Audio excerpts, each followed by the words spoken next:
તો આજે અમારા ઘરે કઢી અને પુલાવનો સિમ્પલ સો પ્રોગ્રામ હતો. તો ચલો બનાવવાનું શરૂ કરીએ.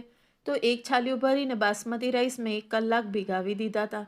પછી પાણી ગરમ મૂક્યું, એમાં મીઠું 3 ચમચી અને થોડું તેલ નાખીને બોઇલ થવા દીધું.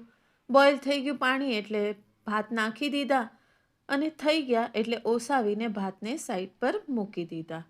પછી કઢીની તૈયારી કરી. તો અહીંયા મેં દહીં લઈ લીધું અને દહીં લગભગ 250 ગ્રામ જેટલું દહીં હતું, કારણ કે કઢી વધારે બનાવવાની હતી. અને 3.5 ચમચા ભરીને મેં અહીંયા ચણાનો લોટ બી લઈ લીધો. એમાં થોડું પાણી નાખીને બીટરથી સરખી રીતે એને મિક્સ કરી દીધું, તાકે કોઈ બી ગાંઠા ન રહે. અને પછી એ પેસ્ટને મેં દહીં સાથે નાખી અને મિક્સ કરી દીધું. એટલે સરસ મજાનું ઘાટું દહીં અને લોટ સરસ થઈ ગયું. મરચાં અને લસણને પીસીને એ એડ કર્યું.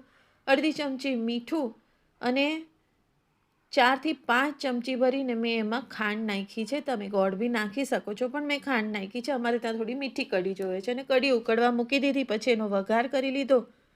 તો ઘીની અંદર તજ, લવિંગ, મેથી, રાઈ, જીરું, હિંગ બધું નાખીને કઢી પત્તા નાખીને કઢીનો વઘાર કરી દીધો. કઢી ઉકળી ગઈ એટલે એને દાણાથી ગાર્નિશ કરી દીધું. રેસીપી પસંદ આવતી હોય તો લાઈક અને શેર કરજો. મારી ચેનલને સબસ્ક્રાઈબ ન કર્યું હોય તો મારી ચેનલને જરૂરથી સબસ્ક્રાઈબ કરજો.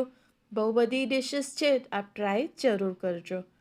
તો આપણી કઢી રેડી થઈ ગઈ છે. તો હવે આપણે પુલાવ બનાવવાનું શરૂ કરીએ. તો તેલ નાખી દીધું છે અને થોડું ઘી નાખી દીધું છે.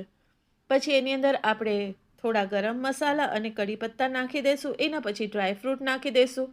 તો મેં અહીંયા દ્રાક્ષ અને બદામ જ લીધી છે. આપ ચાહો તો કાજુ કે બીજા બી ડ્રાયફ્રૂટ્સ નાખી શકો છો. અને શાકભાજીમાં ગાજર, વટાણા, શિમલા મરચાં ને થોડા કઢી પત્તા, થોડું મીઠું નાખીને બધું મિક્સ થઈ ગયું એટલે રાઈસ એડ કરી દીધા.